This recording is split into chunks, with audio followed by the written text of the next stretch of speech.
Todo se remonta cuando tenía 8 años. Y empecé a imponer manos yo también en la oración. No se me ocurría ser sacerdote. Yo soñaba con formar una familia. Luego también quería ser policía. Bienvenidos nuevamente al podcast de Al Calor de la Fe. Hoy estoy súper emocionada porque después de un largo tiempo hemos regresado. No saben la felicidad que me da después de un par de meses estar nuevamente aquí para poder conversar con ustedes. Hoy es una nueva temporada, una temporada que viene como con ese calorcito que nos prende, que nos recuerda el amor hacia Dios, el amor hacia nuestra madre y pues al Espíritu Santo, que es quien nos ilumina y quien es el que habla también por nosotros, que nos da esas palabras y ese camino por el cual vamos a hablar y llegar a sus corazones. Así que pues ya no voy a dar muchos preámbulos y voy a presentar a mi querido invitado, el padre Edwin Arce. Así que ¡aplauso! El padre Edwin se acaba de realizar ahí ya de hacerse oficialmente sacerdote el 14 de diciembre. Para que vean que en serio estudié y hice la tarea, padre. El padre Edwin es el capellán de la subdirección de la administración de la PNC y la subdirección de inteligencia policial. Ya lo van a conocer, no se escucha tan serio, pero bueno, vamos a dejar que él se presente oficialmente, así que de verdad, nuevamente, bienvenido, padre. Muchas gracias, Natalie. Es un gusto poder estar aquí con ustedes justamente para este diálogo, este momento, ¿verdad?, de conocernos un poco mejor. Quiero aprovechar también a saludar a toda la audiencia que nos va a ver.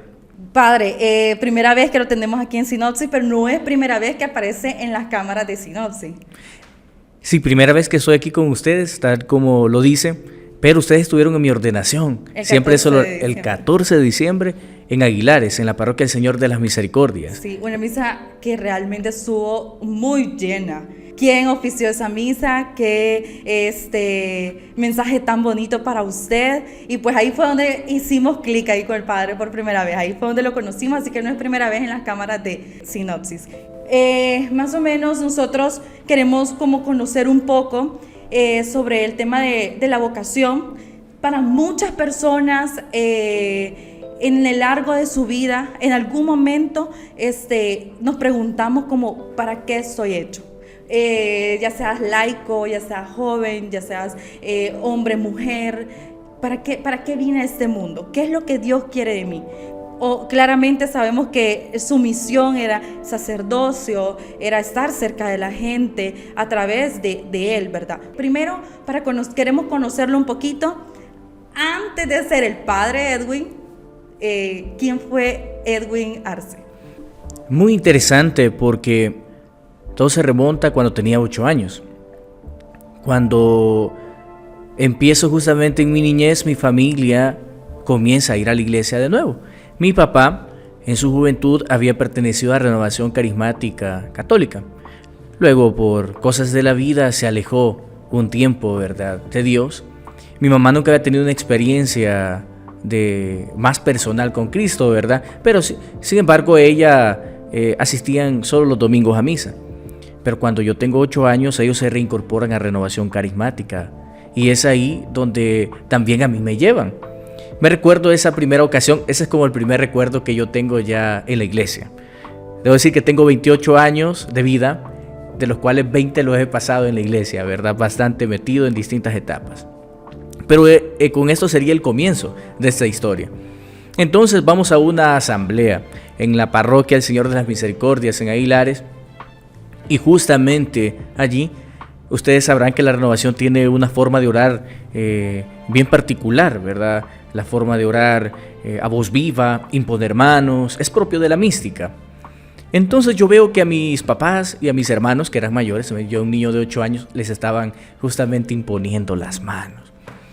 Dije yo, qué chivo esto, 8 años tenía, y empecé a imponer manos yo también en la oración. A los 8 años. A los 8 años les impuse a imponer manos y me sacaron. Los hermanos carismáticos me sacaron de ahí, porque dijeron que yo debía estar justamente con el ministerio de niños. Porque no comprendía aquello que estaba sucediendo en ese lugar. Ese es el primer recuerdo que yo tengo justamente estando ya en la iglesia. Luego, ya cuando tenía 10 años, justamente fui monaguillo por 2 años. En ese tiempo era el párroco el padre Edgardo Rodríguez. Pero siempre en Aguilares. Siempre en Aguilares. Okay. Ahí siempre se da toda mi historia antes de empezar justamente el seminario. Fui monaguillo 2 años. Luego, ya cuando tenía 12, empecé en los ministerios de alabanza, en los ministerios de alabanza de renovación carismática. Ahí aprendimos. Justamente necesitaban alguien que fuera el baterista, y no había. Entonces me dijeron que si podía ayudarles, y así comencé, mejor dicho, a descubrir que también tenía un carisma para la música. Ahí lo descubrí y fuimos aprendiendo diversas cosas. De ahí pues todos mis estudios normales, digamos un joven, un adolescente, luego un joven muy normal. En el 2013 me gradué de bachiller. Entonces, justamente allí yo quería ser, no se me ocurría para nada, a pesar que había estado en la iglesia, no se me ocurría ser sacerdote, no se me había cruzado ese pensamiento en ningún momento, ¿verdad? Debo decir, nada que ver. Sin embargo, era al contrario, yo soñaba con formar una familia, digamos, con tener una esposa, engendrar hijos, eso es como lo más natural, ¿verdad? Cuando termino mi bachillerato, comencé a estudiar en el CENAR, en el Centro Nacional de Artes. Me gané una beca y estuve estudiando ahí 1 año, porque luego ya no daba el curso para seguir, porque la mayoría se habían ido, ¿verdad? Se habían ido los del curso de música, y teníamos que esperar otro año para continuar con esa beca, ¿verdad? Porque teníamos muchos maestros y por 3 o 4 no valía la pena, decían seguir el segundo año. Así que nos quedamos en ese aspecto allí como un poco estancados. Luego también quería ser policía, porque mi papá es policía. Lejos no andamos, padre. Ajá. Justamente quería ser policía. Me metí en todo ese proceso, ¿verdad? De la policía. Y también estuve, ¿verdad? Queriendo intentar. Pero en medio de todo esto, de una incertidumbre, justamente como usted lo decía, en la búsqueda de la felicidad. Porque al final es una búsqueda, lo que Dios quiere para uno, es una búsqueda para ser feliz. O sea, el lugar donde Dios te quiera, ahí vas a actuar, ahí vas a tener todas tus energías, todas tus fuerzas, y ahí te vas a santificar, ¿verdad? Es así que en ese momento que podríamos decir estaba un poco confundido entre la música, luego ser policía, luego en ese momento, estamos hablando en el 2014 aproximadamente, pues yo tenía 18 años, y en ese momento, digamos, la delincuencia estaba bastante delicado, todos estos temas, ¿verdad? Mi familia pues no quería mucho, mi mamá especialmente no quería mucho que yo fuera eso, ¿verdad? Fue una de las cosas también por las cuales desistí. ¿Qué lo detuvo? Ajá. Sí, me detuvo bastante. Mi papá me apoyaba, ¿verdad? Pero mi mamá no mucho le gustaba esto. Entonces, estando una vez en una hora santa, toda mi vida pues era normal, nunca se me había cruzado ese pensamiento, como se lo decía. Es más, debo contar algo para entrar más en contexto. Mi hermano fue seminarista, fíjense, mi hermano mayor, que me lleva unos 7 u 8 años. Entonces, mi hermano es totalmente distinto a mí. Una persona más callada, una persona más seria, una persona más centrada, mucho más inteligente que yo. Entonces, él estuvo en el seminario y llegó hasta el 1er año de teología en San José de la Montaña. Se salió porque se consiguió su novia, justamente su novia, ¿verdad? Y él se salió. Decidió libremente ser sincero y decir, eso no es lo mío. De hecho, él está casado, ¿verdad? A cual le envío un saludo a mi hermano. Sí, de seguro va a haber también... ¿Cómo se llama el hermano? Henry, se llama Henry. Un saludo para Henry, ojalá nos vea, nos dé like y seguir. Por favor. Entonces, mi hermano ya está felizmente casado, está esperando una bebita que van a ser a finales de octubre, quizás, si dicen los médicos, o principios de noviembre. Entonces, mi hermano termina saliéndose del seminario. Mi mamá sufrió mucho. Porque se había ilusionado con él. O sea, era como ese perfil que cualquiera podría decir, o sea, muy inteligente, callado, centrado. O sea, tenía, ante los ojos humanos, digamos, era justamente quien podría llegar a ser sacerdote, según la lógica, ¿verdad? Que siguen muchos. Cuando, concretamente estando en una hora santa, yo iba los jueves a las horas santas, el sacerdote estaba dando la bendición con el Santísimo. Entonces por primera vez siento yo ese deseo, pero una voz que me habló en el interior, ¿por qué no ser sacerdote? Y en ese momento pues yo tenía una novia, ¿verdad? Que era también de Renovación Carismática. Y a mí me dio mucha risa. Me empezó a dar risa porque dije, ¿cómo puede ser posible que el Señor me esté diciendo que yo sea sacerdote? Sí, pues tengo novia, estoy enamorado, parece ilógico eso. Y me puse a reír, ¿verdad? De frente al Santísimo, cuando estaba dando la bendición. Les puedo decir que desde ese día hasta hoy, esa voz sigue resonando en mi interior, ¿verdad? Y es lo que me hizo buscar las convivencias vocacionales, buscar todo esto. Es todo un fenómeno, porque cuando yo le digo a mi familia que quiero empezar a ir a las convivencias vocacionales, lo primero que todos, mis hermanas, mis hermanos, mi mamá, no, yo no creo que vos tengas vocación, ¿verdad? O sea, paréntesis. O sea, estamos hablando de que su hermano era una persona que tenía el perfil, pero el padre Edwin entonces no tenía el perfil. O sea, que era molestón, era fregón, era de que vamos a jugar. Ok. Me conocía. Vamos entendiendo, fiestero. Me salía de la casa, me iba. Entonces, esto lo digo en forma de testimonio, ¿verdad? Me salía, o sea, de la casa, me gustaba ir a la fiesta, donde era una fiesta, ¿verdad? Todo un ambiente sano. Claro. Había una fiesta y me gustaba estar a mí. Donde estaba el relajo, ahí estaba Edwin Arce, ¿verdad? En el colegio, el grupo justamente de aquellos reservados, yo no estaba ahí, ¿verdad? Yo estaba en el grupo de aquellos que hacían justamente más relajo en la escuela. Entonces por eso es que ellos decían, no, o sea, ¿cómo puede ser? No creían, pues, no lo creían. Y mi mamá, al fondo, ya no se quería ilusionar. Ya no quería ilusionarse más porque se había ilusionado. Ya había pasado eso. Había pasado ese proceso con mi hermano. Y es ahí pues entonces que empezaron 2 años justamente de un discernimiento, ¿verdad? De un discernimiento. 2014 y el año 2015 empieza un discernimiento vocacional. Porque en el año 2016 ingreso al seminario. Pero fue muy difícil para mí. Tener que dejar novia, tener que dejar todo. O sea, también a mí me gustaba mucho la música. De verdad que tenía muchas opciones. Quería ser comunicador, también me gustaban las comunicaciones, ¿verdad? Y habían varias cosas que me movían, pero no era el sacerdocio. Nunca, o sea, de pequeño tuve esa intención. Ni siquiera me lo dijo mi párroco. O sea, yo estaba bien metido en la iglesia, les conté desde los 8 años. Pero mi párroco, ni nadie, ni en la Renovación Carismática me decían. Nadie pues me invitó, hablándolo así en un sentido justamente. Dios no utilizó a otra persona para que yo fuera al seminario, sino que me habló al interior. Una de las cosas o los objetivos de tocar este tema es porque hay muchos jóvenes que en el proceso del crecimiento, después de que salí de bachillerato, es como, bueno, ¿y qué voy a hacer? O sea, no sé, no tengo un plan en muchas ocasiones, o tal vez tengo un plan como usted lo tenía, de que de repente la música, ser policía, pero no me apoyan. Pero el proceso del discernimiento o el proceso que los jóvenes llevamos a la hora de qué voy a hacer con mi vida, estoy en una etapa. Pienso que es una carga también emocional bien grande porque estás en un proceso en el que estás autoconociéndote, ¿verdad? Y es como, no sé si en su caso el sacerdocio sí, no quiero ilusionar, no quiero defraudar, pienso que es una de las partes más difíciles.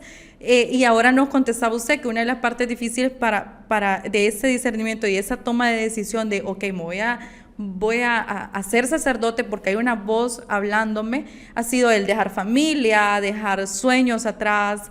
Y creo que en ese momento hay muchos jóvenes que también están pasando lo mismo, de decir, tengo la ilusión de ser misionero, pero no sé si realmente esto sea lo que Dios quiere para mí. Tengo la ilusión de ser doctor, pero es una carrera cansada. Entonces, pero cómo al final toma su familia, que es como el pilar más grande, la decisión que usted dice, ok, me voy al seminario, ya es una decisión, ¿cómo lo toma?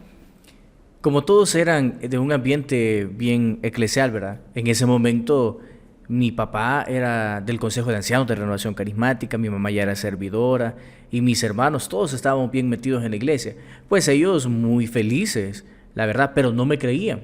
Porque justamente el día que iba a ingresar al seminario, Mi papá, o sea, mi papá sí, de un principio puedo decir que mi papá sí tenía como esa esperanza, o miraba algo quizás, ¿verdad? Mi papá miraba algo, se había ilusionado más.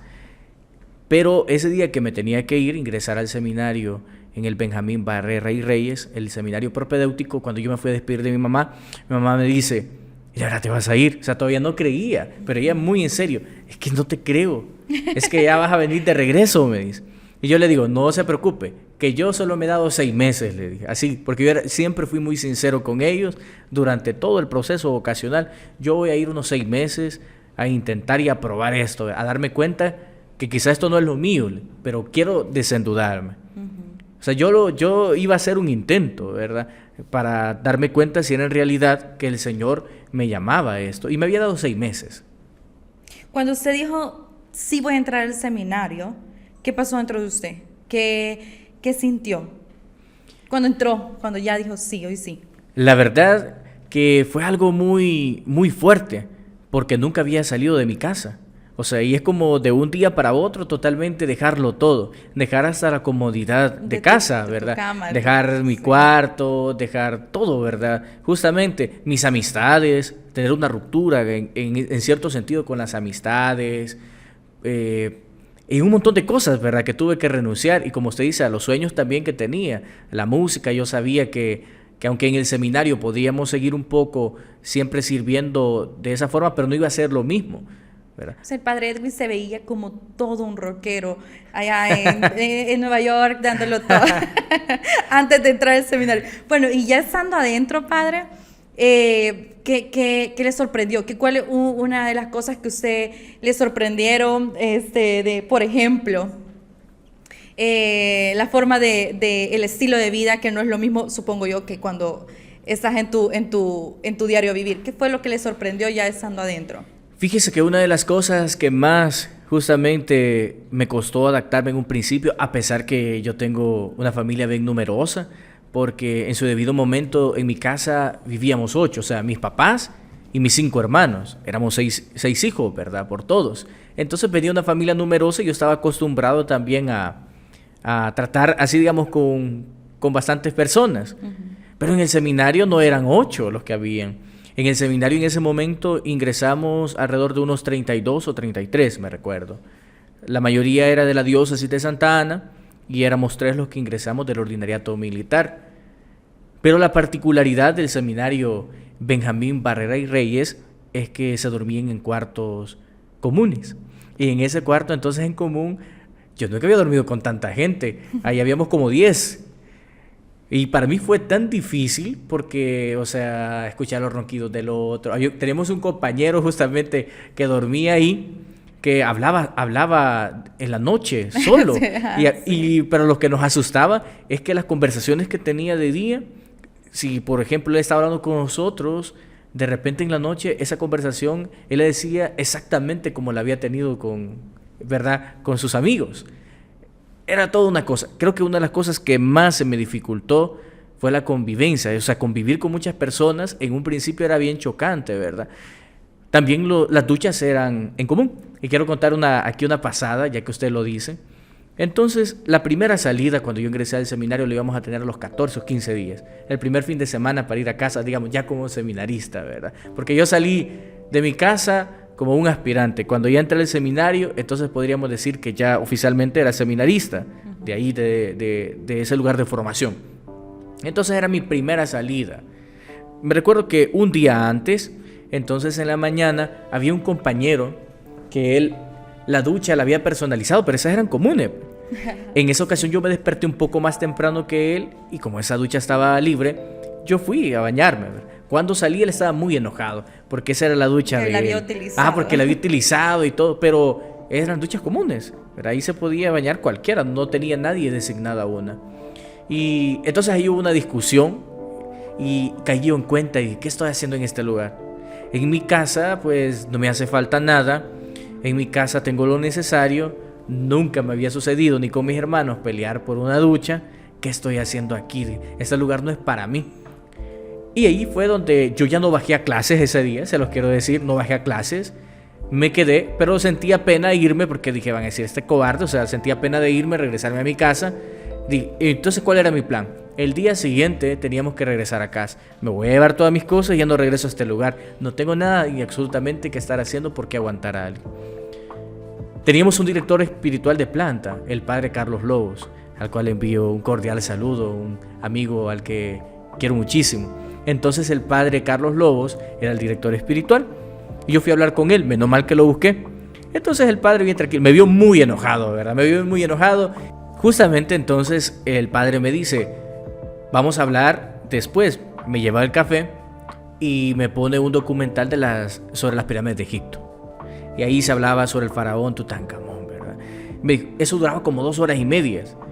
Bueno, cuando terminó, me dice, ahora sí podemos hablar. Yo estaba totalmente tranquilo. Cuénteme, ¿qué es lo que pasó? Y me el padre dice el padre. Sí. Exactamente, yo ya se me había pasado, pero a todo eso yo no bajé a clase, ¿verdad? Casi toda la mañana estuve ahí con él, platicamos, ya yo le conté y me dijo, eso no es motivo para irse. El padre me tranquilizó y me dio una gran lección. O sea, no tuvo que decir muchas palabras porque sabía que yo estaba muy molesto y que mi intención era irme. Simplemente con ese café y con ponerme ese documental de 2 horas y media, que no lo puedo olvidar, entonces me dio una gran lección que me ayudó justamente a lo largo también de toda mi vocación, ¿verdad? De toda mi formación. Podríamos decir que él fue una de las personas claves en el camino de ser seminarista. Pero ¿hay alguien más, padre, que ha sido como clave en su vida como la preparación hacia el sacerdocio? Sí, podría mencionar varios nombres. Primero, Monseñor Fabio Colindres, porque Monseñor Fabio fue quien me dio la oportunidad ya en el año 2016 de ingresar al seminario y que también estuvo muy pendiente hasta mi formación justamente en el año 2018 que termino mi filosofía, porque luego Monseñor es enviado a la diócesis de San Miguel. Entonces él me acompaña durante 3 años de mi formación. Él estaba muy pendiente en un momento que me tocó estar fuera del país en mi formación, pero también hay sacerdotes que han estado muy cercanos en cada momento. En esos primeros 3 años también quiero mencionar al padre Óscar Alvarado. Él era el encargado vocacional. Era justamente el encargado vocacional y estaba muy pendiente de nosotros en todo sentido, ¿verdad? En el sentido espiritual, llamándonos, ¿qué tal? ¿Cómo va? ¿Estás rezando? ¿Todo bien? Sí. En el área también humana, si necesitábamos algo, económicamente también, ¿verdad? Él estaba muy pendiente de nosotros. Uh-huh. Es un padre, él puede decir, es un padre para nosotros también. Otro sacerdote que podría mencionar que me ha acompañado es el padre Fernando Orellana.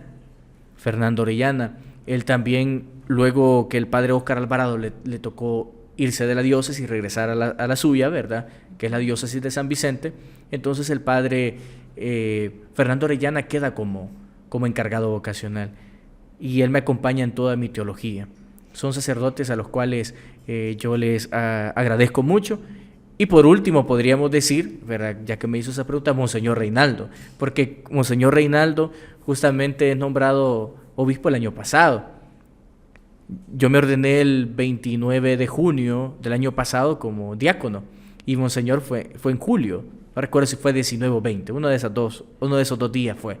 Entonces nos llevamos justamente las ordenaciones fueron casi similares. Todo mi diaconado lo pasé con Monseñor Reinaldo y también es un padre del cual he aprendido mucho.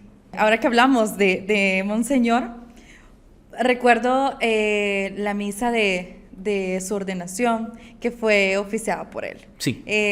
Fue un mensaje, yo siempre he dicho que Monseñor, los mensajes que da son claros. El mensaje es tan bonito, es tan claro, no hay de dónde perderse. Y justamente las palabras que dice ese día a usted, ¿qué sintió ese día de la ordenación sacerdotal, al momento de entrar, el momento más bonito de la ordenación, de esa misa? Ya, yo en lo personal solo había ido, he ido a varias, pero creo que solamente a 2 ordenaciones sacerdotales a las cuales yo he ido justamente siguiendo el ritual y tratando de entenderlo porque se me había sido muy difícil. Y su ordenación sacerdotal, padre, fue, yo les decía por el micrófono a los demás compañeros de Sinopsis, qué bonito.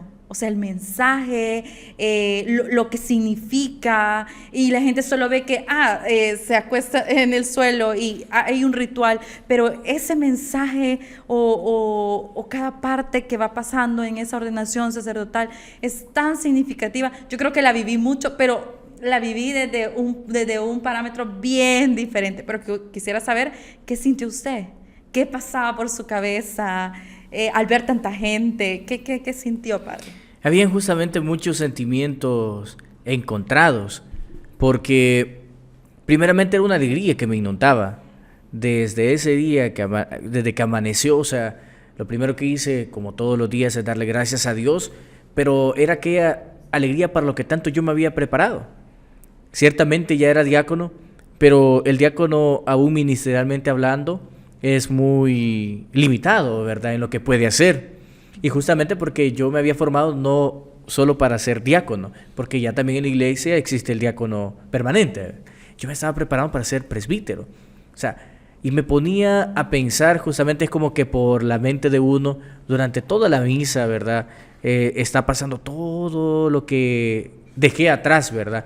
Pero no en un sentido malo, sino recordando todo lo que pasé. O sea, todos aquellos días de desvelo, todos aquellos días de alegría, todos aquellos días de incertidumbre, de felicidad en el seminario, todo. O sea, me recordé de muchas cosas en concreto, me recordé también de los momentos más difíciles.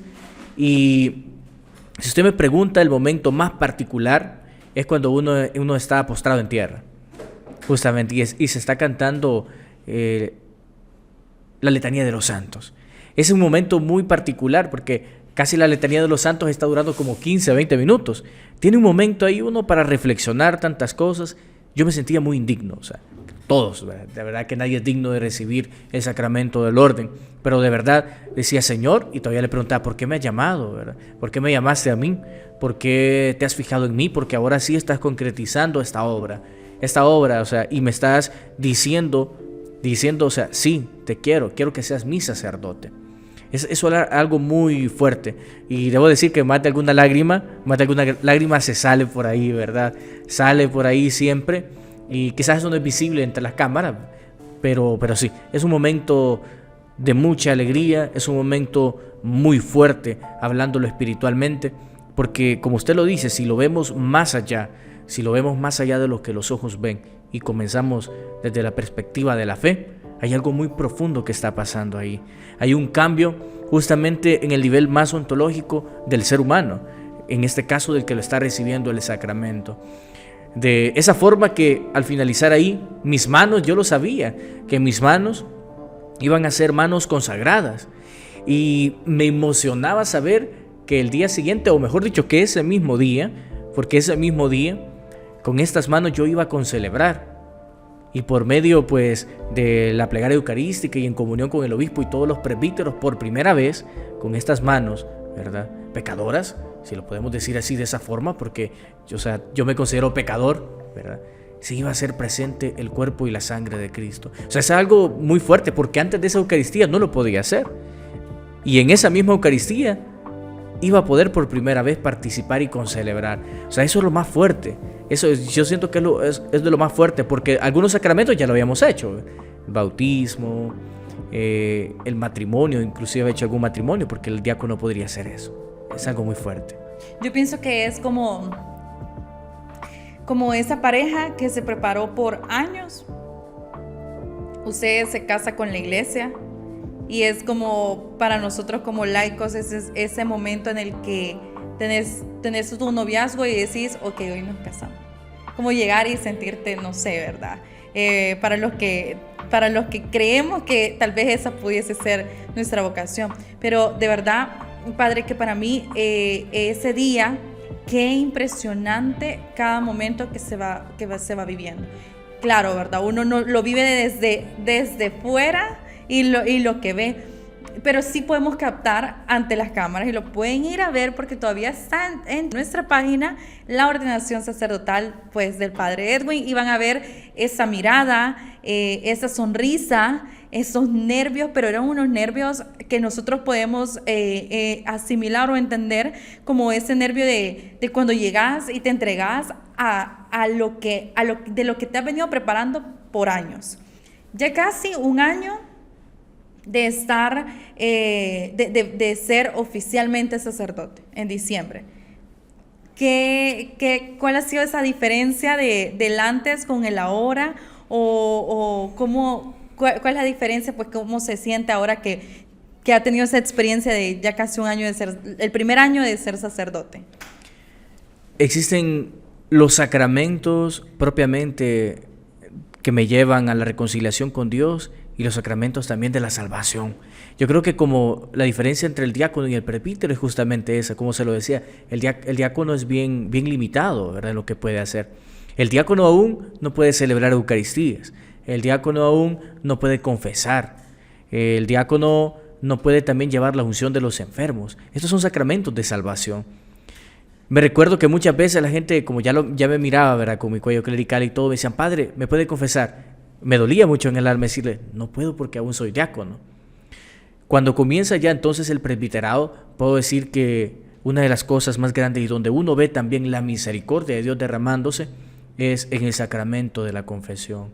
Cuando de repente llegan personas que tienen 25, ¿verdad?, 30 años, 8 años sin haberse confesado, o no importa, aunque tengan una semana, 15 días o un mes, pero llegan arrepentidos. Y uno, con estas manos también y con la autoridad que la Iglesia ha dado, en nombre de Cristo, ¿verdad?, y también con las facultades que la Iglesia nos otorga, poder perdonar aquellos pecados, ¿verdad? Eso es algo muy fuerte. O asistir a alguien que está en el lecho de su muerte, ya en los últimos momentos de su vida, cuando su familia está en la desesperanza, pasando aquella gran crisis, llegar a un hospital, llegar a una cama de un hospital, o llegar a la residencia de ellos y llevarles la unción de los enfermos, llevarles el viático. Eso justamente da una gran satisfacción, ¿verdad? Una satisfacción sana, saber que uno está haciendo justamente lo que debe de hacer. Quisiera comentarles ahí una anécdota. Me pasó hace poco. Entonces, en ese día estaba destinado para ir a mi casa, ¿verdad?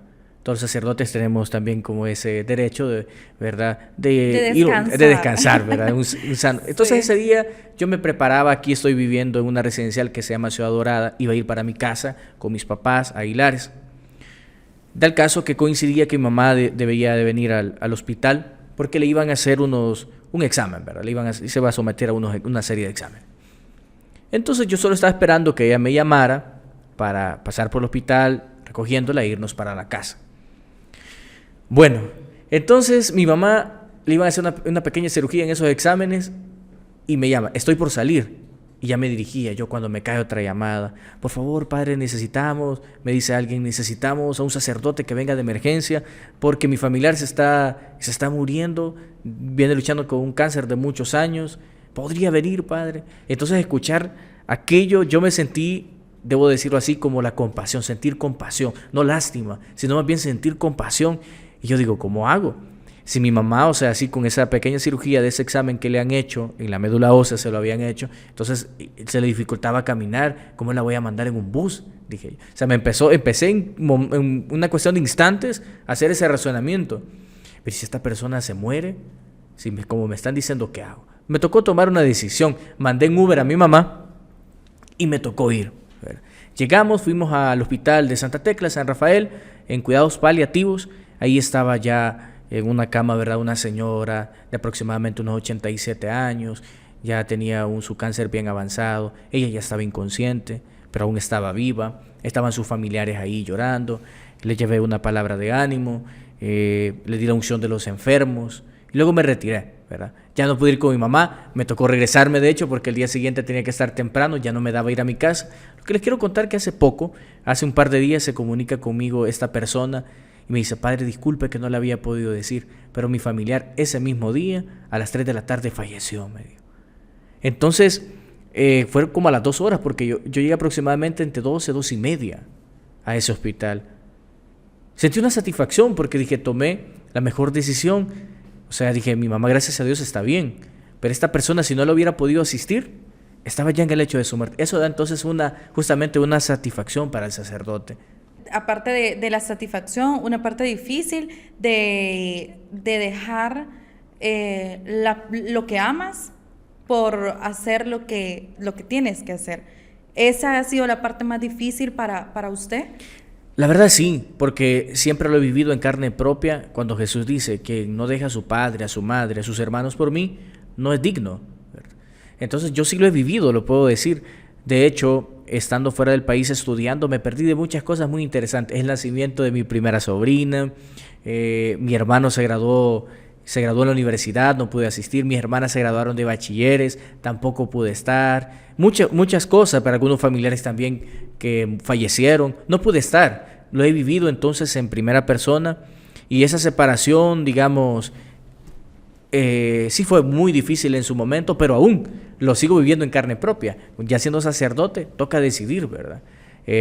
La familia o mi deber. Como ¿verdad? la situación que nos... Exactamente, mi deber como sacerdote. ¿Por qué?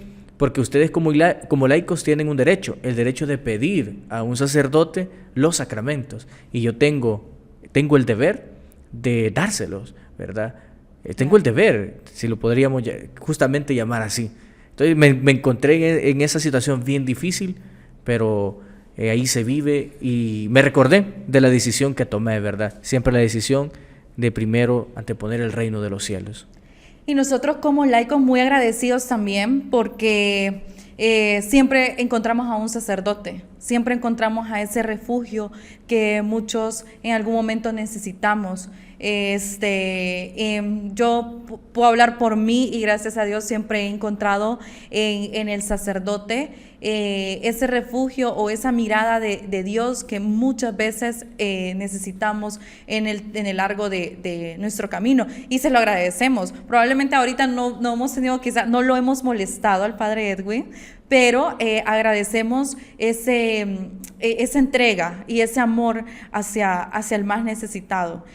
Pero antes de continuar, invitar a todos los jóvenes que nos están escuchando y a todas las personas que nos ven ese día, que le den like a todas nuestras redes sociales. Le den seguir en YouTube, activar la campanita para poder ver todos los videos que vamos a estar publicando para seguir viendo esta nueva temporada de Al Calor de la Fe, y pues también en todas nuestras redes sociales, Facebook, Instagram, TikTok. Probablemente no vamos a ver al Padre Edwin bailando ya en TikTok, pero usted active todas las notificaciones. Y bueno, para continuar, Padre, ¿qué mensaje o qué motivación le da a todos los jóvenes que están pasando en este momento esa necesidad de querer discernir, de buscar qué debo de hacer, qué decisión tomar? Ya sea, muchos jóvenes ahorita tienen ese deseo de, ¿y si me voy al seminario? O si me voy a un convento, pero es que mi mamá me ha pagado el estudio y no sé si la voy a defraudar. Un mensaje para todos esos jóvenes que están pasando ahorita esa necesidad de discernir. Lo primero que les diría es que no tengan miedo.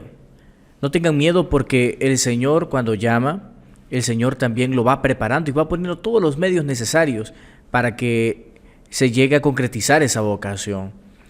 Ahora bien, también les recordaría que antes que todo, se necesita ser buen cristiano para esto.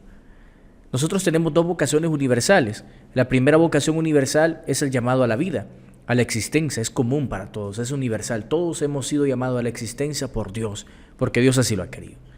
En segundo lugar, estamos llamados también a la vocación de la santidad. Entonces, la santidad la vamos a vivir dentro de la vocación específica. O sea, lo que aquí se necesita es ser santos, ser excelentes cristianos. Y cuando yo tengo la base de buen cristiano, entonces ahí sí, si el Señor me llama al sacerdocio, voy a ser un excelente sacerdote porque soy un buen cristiano. Si el Señor te llama al sacramento del matrimonio, vas a ser un santo matrimonio también y un ejemplo a seguir. Y así, algunos también ya serán llamados a la vida, a ser solteros, ¿verdad? A la vida célibe, sin optar, digamos, al sacerdocio o a la vida consagrada. Pero es necesario ser santos, que no tengan miedo, que el Señor los va a preparar. Es que es el proceso, es como la historia de José. José tuvo que pasar un gran proceso en el pueblo de Egipto, justamente, un gobernador. Solo por arriba de él estaba el faraón, el Horus Vivus considerado, ¿verdad? Pero si nos recordamos, pasó momentos muy difíciles. Primero, José tuvo que pasar el desprecio de sus hermanos, si nos recordamos. Pasa el desprecio de sus hermanos. Lo querían matar, lo venden como esclavo. Luego llega a la casa de Putifar y ahí vuelve a recibir otra injusticia. La mujer de Putifar quería algo con él, pero él, como es fiel a Dios primeramente, y luego también a su señor, ¿verdad?, con el que servía, no opta y esta mujer levanta una calumnia, ¿verdad? Luego llega a una cárcel José, y en esa cárcel, como dicen las escrituras, todo lo que él hacía y tenía el favor de Dios era bueno, pues logró hacerse amigo, logra llegar a ser ahí como jefe de la cárcel, y al final ahí es donde está el copero y aquel que se encargaba de hacer el pan, el panadero. Ya sabemos la historia. José les adivina o les interpreta, mejor dicho, los sueños. Al final llega donde Faraón y tenemos toda la historia. Pero para que José llegue hasta allá hay todo un proceso que no se entiende. ¿Por qué les pongo esta historia así rápidamente? Porque detrás de una vocación hay muchas cosas que se van a pasar. La vida al sacerdocio es una alegría, pero también está marcada por muchas situaciones. A lo mejor vas a recibir como seminarista algunas injusticias, te vas a querer salir, otras personas te van a decir que te salgas, te vas a sentir quizás decepcionado por ratos, pero es necesario tener fe. Algo que tuvo José fue fe. Y lo que uno aquí tiene que tener es fe y firmeza, porque es algo, creo yo, que les falta ahora a las nuevas generaciones, ¿verdad? La generación de cristal suelen decir, ¿verdad? Porque cualquier cosa los desanima. Dejaron una materia, si empezaron la universidad, mejor me salgo, ¿verdad? Y me llama la atención unos giros, todo esto lo comento porque es necesario también enviarles un mensaje a estos jóvenes. Lo comento porque de repente estudiaron medicina, por una materia que es materia que no pudieron pasar, y luego se van a pasar a una licenciatura en idiomas o informática, que no tiene nada que ver. O sea, es bien curioso cómo, ¿verdad?, se desaniman y dejan sus sueños atrás. O sea, si el Señor te llama al sacerdocio, lucha por aquello, sé sincero. Lo único que pide el Señor es sinceridad, porque el Señor va a respetar también tu libertad. Él es un caballero. Por eso en Apocalipsis dice: mira que estoy a la puerta y llamo. Si alguno me abre, voy a entrar y voy a cenar con él, voy a comer con él. O sea, el Señor es caballero. El Señor te puede estar llamando al sacerdocio. Si tú dices que no, no pasa nada. El Señor respeta. Pero si quieres ser feliz, di sí al Señor, fíate en el Señor, no apartes tu mirada de Él y lo demás será historia. Y para las familias, que también es un proceso bien complicado, el dejar, el desprenderse de ese hijo, de esa hija que tomó una decisión y dijo sí a seguir al Señor hasta el final. ¿Qué pudiese decirles a aquellas mamás o a aquellos papás que sienten ese desprendimiento? Que también es parte de entregar al Señor a los hijos, y es algo natural en cierta manera, porque tarde o temprano los hijos tienen que emancipar de casa, tienen que irse, es sano también, ¿verdad?, que de repente formen un nuevo hogar, o sea, que se van a casar o porque tienen que ir a estudiar en el extranjero, pero que se sientan dichosos porque el Señor se ha fijado en esa familia, no porque sean los mejores, eso sí, ¿verdad? Como yo siempre se lo he dicho a mi familia, no tienen que sentir no tienen que sentir una vanagloria de sentirse más dichosos que otras personas, que otras familias cristianas, no, sino que más bien tienen un compromiso. Les diría que sí sientan un sano orgullo si uno de sus hijos ha sido llamado por Jesús para ser parte del ministerio sacerdotal, pero que eso no lo lleve a la vanagloria, sino más bien lo lleva a un compromiso de rezar mucho. O sea, toda la vida, mis hermanos, yo se los digo, recen por mí. A mis sobrinos, recen por mí. A mis tíos, recen por mí. O sea, tienen esa tarea. Sin duda alguna también ellos van a jugar una función muy importante en la vocación de este joven que ha empezado a emprender este camino hacia el sacerdocio. Recen mucho por él. Siéntense orgullosos, sí, ¿verdad? Pero que no los lleve a una vanagloria eso. Tienen un compromiso y que los tiene que llevar la humildad a reconocer que el Señor se ha fijado misericordiosamente. O sea, no eres tú, le diría a la mamá o al papá, que ofreces un hijo a la iglesia.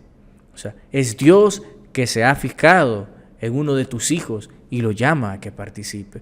Porque si no me viera como, si los papás piensan así, que son ellos que lo están ofreciendo, creo que por ahí tenemos ya una dificultad, ¿verdad?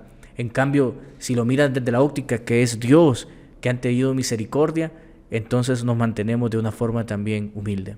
Y bueno, yo de verdad, Padre, me emociona mucho haber empezado este episodio con una persona que nos ha enseñado mucho en este día, que hemos aprendido mucho, que lo conocemos, que este tema es un tema que para muchos es esa pregunta de ¿a qué estoy llamado? ¿Cuál es mi vocación? Y de verdad hemos llegado al final, no queremos, pero todo principio, ¿verdad, Padre? Tiene su fin. Tiene su final.